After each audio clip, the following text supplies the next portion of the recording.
우리는 하나님 주변에서 어떤 분들이 우리를 대변해서 정치적인 어떤 말을 할 때 있습니다. 속 시원한 정치성 발언. 그걸 우리가 이제 사이다 발언이다 그렇게 표현하지 않습니까? 사이다 발언에 대한 찬반 논란이 많아요. 첫째는 용기도 없는 약골들, 그들 대신해서 총 때리는 것이다. 그렇게 말합니다. 또 후자는 여러 가지로 열악한 상황 속에 있는 사람들의 가벼운 부위를 긁어줬기 때문에 참 잘한 일이다. 우리가 살아가면서 이 정치성 발언, 사이다 발언을 자주 듣습니다. 이것을 들을 때 알게 모르게 우리를 대변한 말이기 때문에 카타르시스를 경험하기도 합니다. 그래서 우리가 가벼워질 때가 많죠. 속 시원하다. 중요한 것은 그분들이 언제까지나 우리의 속을 시원하게 만들어주기 위해서 사이다 발언을 할 리가 없다는 것입니다. 또 설령 그분들이 사이다 발언을 했다 할지라도 우리 마음은 시원할지 모르겠지만 진짜 우리 삶의 환경은 변하지 않고 그대로 있다는 사실입니다. 유대인들은 모든 질병이 죄의 결과라고 믿었습니다. 그래서 질병 자체가 죄이라는 것입니다. 사실 질병은 여러 가지 복합적인 요인에 의해서 발생하기 때문에 죄와 무관하기도 합니다. 그래서 유대인들은 질병 이꼴 죄, 낙인을 찍어버린 거예요. 특히 문둥병 같은 경우에는 죄 이꼴 문둥병, 또 하나가 포함되는데 공동체에서 추방을 당했습니다. 이슬람적인 공동체 개념은 그 자체가 하늘나라를 상징하기 때문에 공동체에서 추방은 하늘나라에서 추방으로 연결시켜 갔던 것입니다. 얼마나 억울했겠어요. 죄인이 아니라도 질병이 발병할 수 있습니다. 문둥병이 걸렸대서 하늘나라에서 추방된 것은 아닙니다. 그런데 불구하고 사회 문화와 종교적 결정이 그걸 했다는 사실. 그렇기 때문에 병자나 문둥병자는 얼마나 힘겨운 인생을 살았겠습니까? 근데 그들을 향해서 예수께서 네 죄사함을 받아 네 병에서 너희 건강할지어다. 얼마나 그분들을 흥분시켰겠습니까?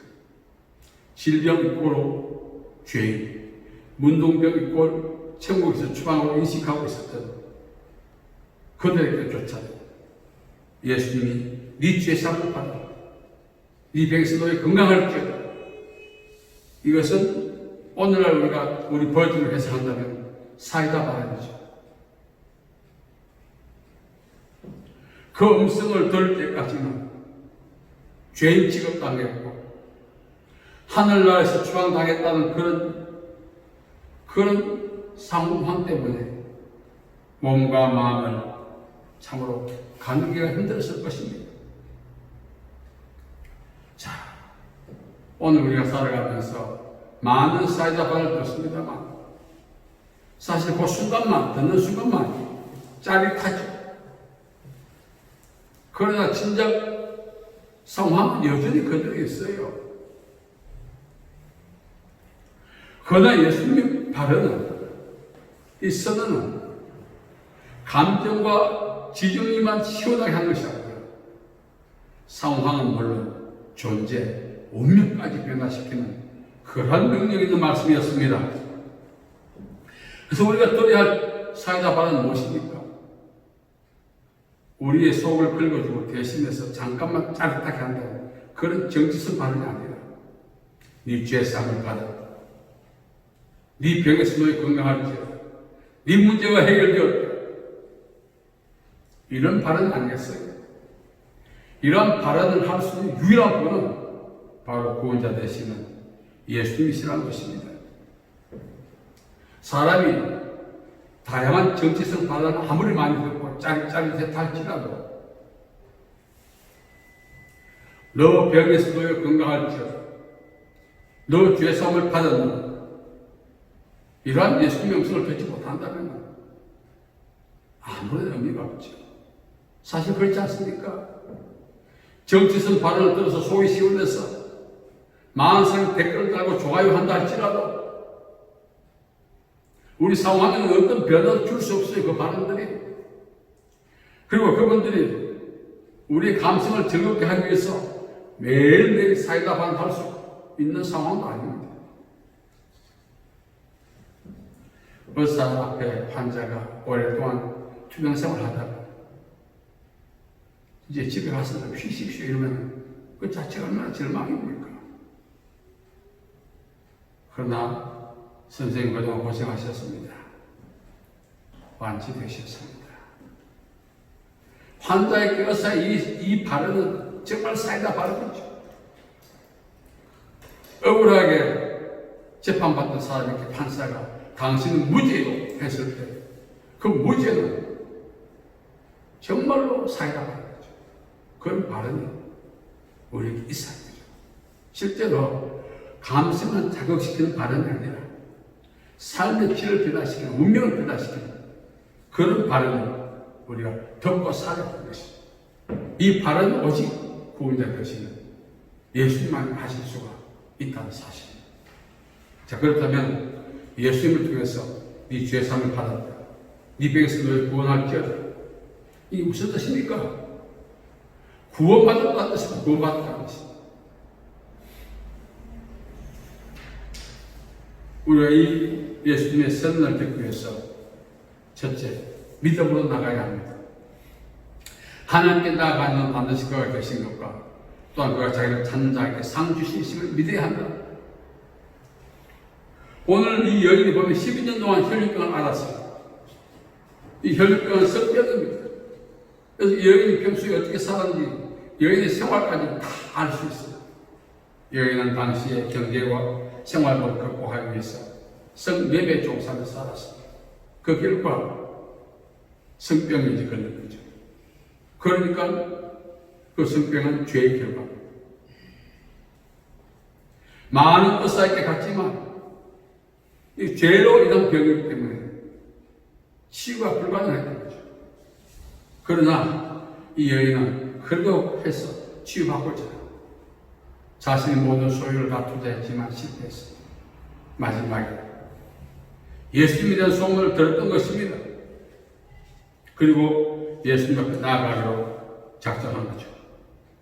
예수님 앞에 나아가면 자기 병이 나을 수 있다는 그런 믿음을 가진 것입니다.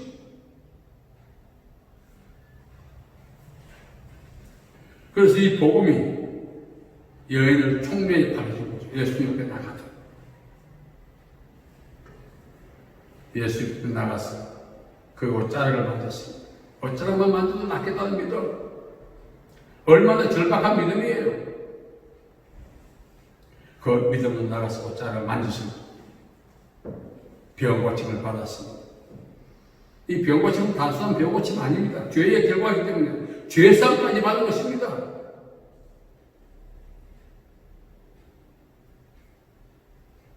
그래서 여자는 우리는 복음을 들어야 하는 것입니다. 복음은 모든 믿는 자에게 구원을 주시는 하나님의 명령이라고 했습니다. 이 복음을 들을 때만 예수님께 나갈 수 있고 듣지 않으면 못 나가는 거죠. 들으면 어떻게 합니까? 누가 전해야 되죠. 누가 예민을 전합니까? 보냄을 받아야 되죠. 그래서 우리 한 사람이 구원받는 데는 여러 가지 과정과 절차가 있고 그 안에 하나님의 간섭과 개입이 있다는 사실. 혈류병은 죄의 결과입니다. 많은 의사에게 괴로움을 받았던 것은 병이 더 악화됐다는 거죠. 이 의사에게 가고 저 의사에게 가고 그 과정 속에. 그러나 복음을 듣고 예수 앞에 나가서 예수 옷자를 만졌을 때 고침을 받았습니다. 두 번째는 영적 장애물을 돌파해야 돼요. 당시 예수님 주위에 많은 사람이 스크래치하고 있었어요. 그런데 이 여자는 12년 동안 하혈했기 때문에 피골에 상집해 있었어요. 마치 빨래줄에 걸린 빨래처럼. 부부도 나르고 그만큼 연약한 육체. 만일 스트레스 짜고 있는 사람 틈새로 들어가다가 어서쓸 수 있어요. 그래도 내가 그 옷자락을 만져 놨겠다는 그 믿음을, 그것을 행동하도록 도와준 것이 바로 그 여인의 행동이었습니다. 예수님 앞에 나갔습니다. 도저히 이 스크랩을 끌고 들어갈 수 없어요. 그럼에도 불구하고 여인이 들어가서 옷자락을 만졌다면서 목숨을 걸었다는 것입니다. 우리가 예수님 앞에 나갈 때 참 이 은혜를 너무 값싸게 생각합니다. 오늘 우리는 이 여인처럼 예수님 앞에 나올 때 동기가 중요해요. 예배드릴 때 동기가 중요해요. 어떤 동기로 예배를 드려요? 어떤 동기로 기도하는가? 그 자체가 이게 응답이에요. 여인은 옷자락 한 번 만지기 위해서 목숨을 걸었어요. 우리는 과연 걸을 수 있을까요? 예수님 옷자락을 만지고 스치듯, 그 정도의 찰나적인 순간에 스치듯 한 그것을 기도한 거죠. 목숨을 걸리고 마무하죠. 예수님께서는 제자들에게 누가 내 몸에 손댔느냐? 제자들이 이야기하죠. 수많은 사람은 밀치도 하고 그럴 수 있죠. 아니다. 어떤 동기를 가지고 분명한 목적을 가지고 의도성으로 내 옷자를 만든 사람이 있다. 그래서 나는 그 사람에게 내 능력을 흘려보냈다. 예수님 주변에 있던 사람들은 사실 예수님 옆에 수십 번 부딪힌 사람도 있을 거예요. 그리고 아무 변화도 없어요. 그러나 바람이 스쳤던 그 여인에게는 변화가 있었습니다. 이 차이가 어디서 올까요? 믿음으로 서치한 것입니다. 예수님은 믿음으로 자신의 옷자락을 만진 여인의 그 의도를 알고 계셨어요. 그 목적을 알고 계셨어요. 그래서 그 목적과 의도가 성취될 수 있도록 자신의 능력을 흘러보내 주신 거죠. 예수님은 우리가 기도할 때도 생활할 때도 우리 동기와 의도, 목적을 다 알고 계십니다. 쉽게 말해 진실성의 여부를 알고 있는 거죠. 이찔레나 보는지, 정말 목숨을 걸고 나를 찾는지, 아니면 형식적인지 아시는 거예요. 그게 맞게 하면 역사하시는 것입니다. 오늘 여인은 옷자락 한 번만 들고 목숨을 걸었어요. 우리 역시 그런 믿음으로 예수님께 나가야 네 죄사함을 받았다. 네가 구원을 받았다. 영혼이 잘 되고 범사가 잘 되고 강건해지고 삶의 질을 업데이트시키고 운명을 변화시키는 그런 예수님의 선언을 경청할 수가 있다는 것입니다. 그래서 세 번째는 우리가 선포해야 합니다. 누가 옷자락을 만드냐 했을 때 얘는 뒤로 물러나지 않고 예수 옆에 나갔어요. 내가 만졌습니다. 변화된 자기 자신을 간증한 거죠. 이 여인은 변화된 자기 모습을 예수님께 드러내고 사람들께 보여주었어요. 그 여인은 자기의 건강을 증거로 예수님 앞에 사람 앞에 보여주었어요. 우리는 삶을 통해서 우리는 그것을 증명해야 되는 것입니다. 행함이 없는 믿음은 죽은 것이다 했습니다. 사실 오늘 우리가 살아가면서 저도 마카파 수준 비슷하게 살아왔다는 과언이 아닙니다. 정말 변화된 삶을 살아갑니다. 변화된 삶을 사는 사람은 은혜를 받을 때 은혜의 가치를 알기 때문에 그 은혜를 받기 위해서 생명을 거는 거예요. 그런 상황 없이 은혜를 받았다고 하는 사람들은 삶의 변화가 없습니다. 은혜의 가치를 모르니까 내가 그 은혜를 받기 위해서 내가 무엇을 어떻게 했는지 대한 그런 행동에 대한 기억이 없다 보니까 내가 예수님의 은혜를 얻기 위해서 사력을 다했던 것, 내가 예수님의 은혜를 받기 위해서 생명을 던졌던 것, 그런 액션과 그런 기억이 없다 보니까 은혜를 줘도 덤덤한 겁니다. 변화가 없는 거죠. 예수님은 오늘 이 여인에게 말했습니다. 내 믿음이 너를 구원했다. 이미 병이 나는 것 자체가 죄와 연관되어 있기 때문에 죄상 받은 거예요. 그런데 예수님이 말씀을 통해서 직접 들었습니다. 네가 구원을 받았다. 이것이야말로 우리가 덜어야 진정된 사이다 바른 거 아니겠어요? 누가 우리 대신해서 가려운데 그렇게 말 한마디 박수 치고 삶의 질은 여전하게 변화되지 않고 있고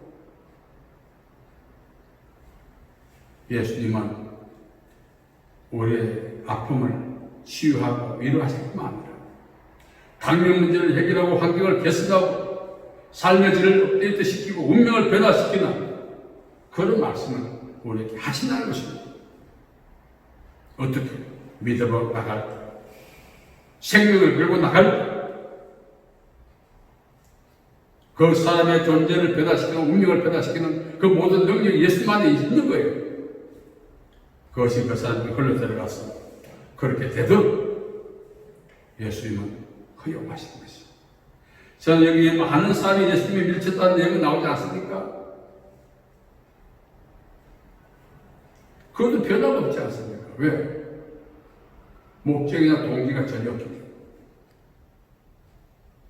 예수님이 누구신가를 알고 그분에게 내 인생을 맡긴다면, 그분의 옷자락을 만진다면, 그분이 보유하고 있는 모든 능력과 은혜와 능력을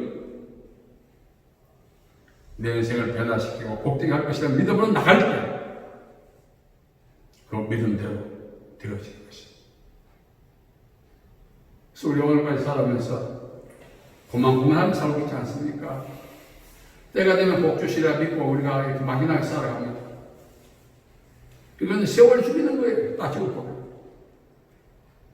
왜 변화가 없을까? 이제 막판에 깨닫게 됐어요. 믿음으로 나가지 않았기 때문에. 생명을 걸지 않았기 때문에.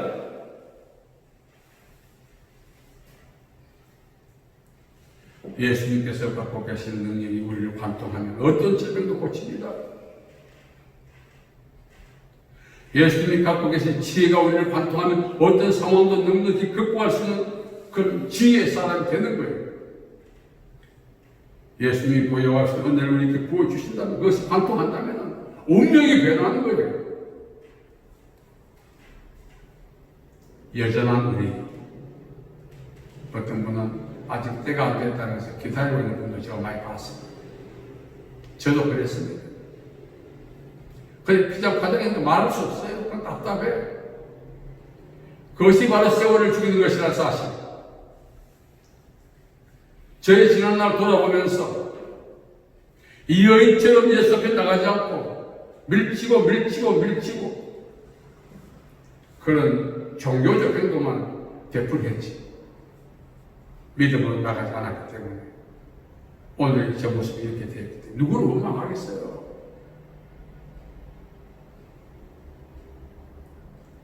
오늘 우리는 예수님을 만나야 합니다. 믿음으로 나가서 장애물을 돌파해서 생명다에 나가서 그분을 만나야 합니다. 그리고 예수를 통하여 네 죄사함을 받았다. 내가 구원을 받았다. 이 없음을 통해 그럴 때 진정으로 우리가 변화되고 삶의 질이 업데이트되고 운명이 변하는 축복을 우리가 누리게 되는 것입니다. 그런 축복이 저와 여러분에게 충만하시기를 바랍니다. 살아계신 아버지 하나님, 은혜와 자비와 사랑을 감사합니다. 오늘까지 우리가 예수님 주변에 밀치는 무리들처럼 종교적 그런 의식만 베풀어 해왔습니다. 그래서 아무런 변화가 없습니다. 오늘 혈육으로 알았던 여인처럼 이제 우리도 믿음으로 나아갑니다. 생명을 다해 장애물을 돌파해 예수께 나아갑니다. 믿음으로 예수님의 자리를 찾겠습니다. 여인에게 있던 그 축복의 역사가 우리에게도 함께하여 주옵소서. 예수님의 이름으로 기도하옵나이다. 아멘.